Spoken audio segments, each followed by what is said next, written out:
and I'm on the affirmative side today. Today our topic will be on physician assistant dying.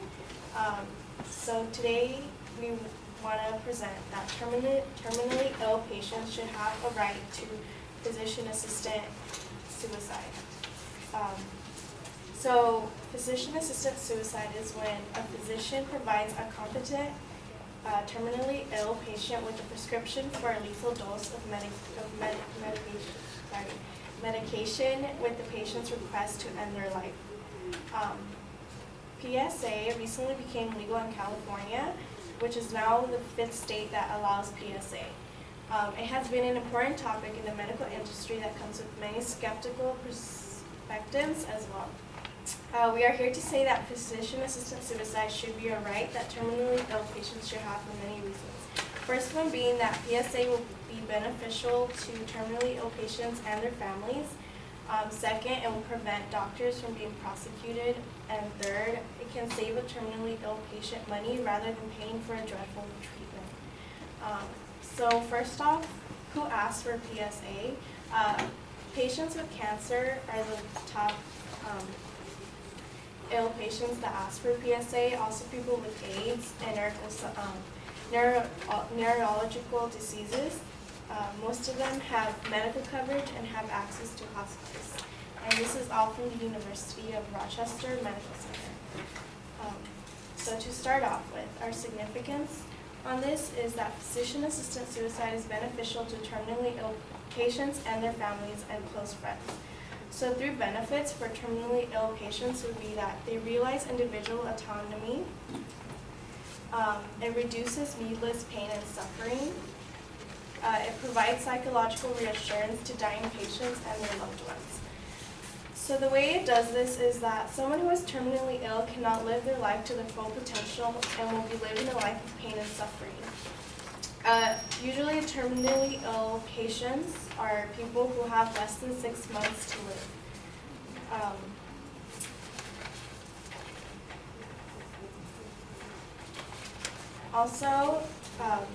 As for autonomy, autonomy is one of the most essential American values and should not be dismissed, as posted in the Journal of Ethics from the University of Chicago Press. One should have the right to not be forced to suffer. It should be considered as much as a crime to make someone live with justification, who with justification does not wish to continue, as it is to take life without consent.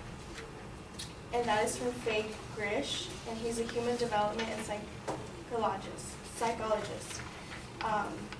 And when someone decides that they want to die because they're on the edge of death already and going through a painful treatment and whatnot, they are able to decide how they want to die and who they want to die with, and it allows the patients to die with peace and makes grief easier for family and friends because they will know ahead of time the patient's wishes. The inherency of this claim would be that physician-assisted suicide will prevent prosecution of doctors in the 45 states where it is illegal, and has prevented the prosecution of doctors in the 5 states where it is now legal. Physicians who speak about PSA to their patients can be prosecuted in states where it is illegal. Howard Ball, who wrote Ethics, Law, and Policy Conflicts, said that if a physician assisted in someone's suicide knowingly or unknowingly, it will be prosecuted if a doctor gave a patient the knowledge of ending their own life, and the physician will be criminally charged and may be subject to prosecution and has his license taken from him or her. This happens more than we think because doctors are set to take the Hippocratic Oath, which is an essential message that basically tells doctors to not do harm and to not let people die even if they want to. But patients always, when they are terminally ill, they usually already want to refuse the treatments, which goes back to the case where they're going to die anyway. So why not make it legal and have doctors not be criminalized for it? Because if a patient refuses the treatment and turns out to the same thing, where the doctor may not be doing its duty in saving or providing less pain to their patient, therefore PSA will eliminate prosecution. And for the third claim solvency, physician-assisted suicide is less costly than long-term treatments for terminally ill patients. So a terminally ill patient goes through long periods of treatment.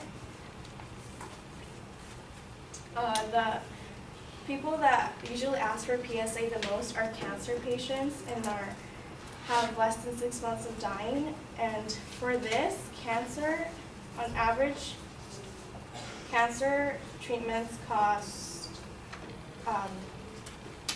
for a new cancer drug, it is over $100,000 per year, and newly approved cancer drug cost an average of $10,000 per month. Some therapies and additional services tops $30,000 per month, and this is all according to American Society of Clinical Oncology. Whereas in PSA would vary based on the medication type and the disease or the illness type, and as well as the protocol used. So estimates for PSA would have cost $500 up until 2012. The price rose to between $15,000 and $25,000. Now this is way less than having charges of $30,000 each month. And there are also other forms in which the medication can be given, which can cost anywhere between $400 and $500.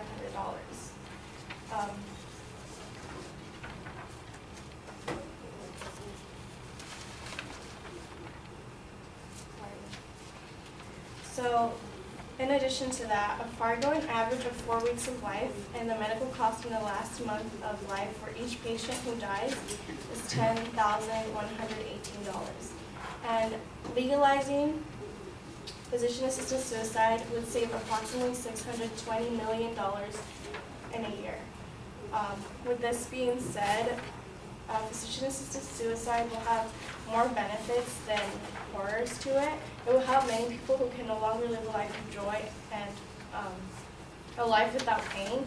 Not only will it help the ill, but the family and friends, and it will also help physicians let their patients choose the destiny of living or dying with dignity.